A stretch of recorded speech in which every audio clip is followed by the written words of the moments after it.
1 वाटी खजूर तिच्या बिया काढून कोमट दुधात भिजत घालायची आहे. अशी मऊ होते. तिला मिक्सरच्या भांड्यात काढून बारीक अशी पेस्ट तयार करून घ्यायची.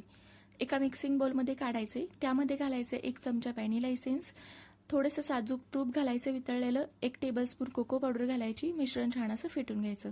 आता त्यामध्ये घालायचे पाऊण कप इतकं नाचणीचं पीठ. नाचणीचं पीठ बारीक दळलेलंच घ्यायचं. विस्करच्या मदतीने फेटून घ्यायचं.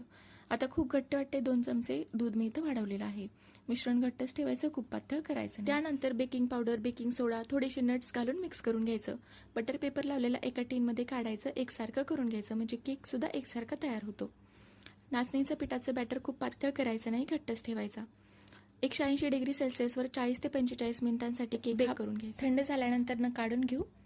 मस्त असा जाळीदार स्पॉन्जी आपला नाचणीचा केक तयार झाला. याला आपण जगातील सगळ्यात पौष्टिक केक सुद्धा म्हणू शकतो. डिटेल रेसिपी पाहायची असेल तर टायटलवरती एक लिंक आहे, त्यावर क्लिक करून पाहू शकतात.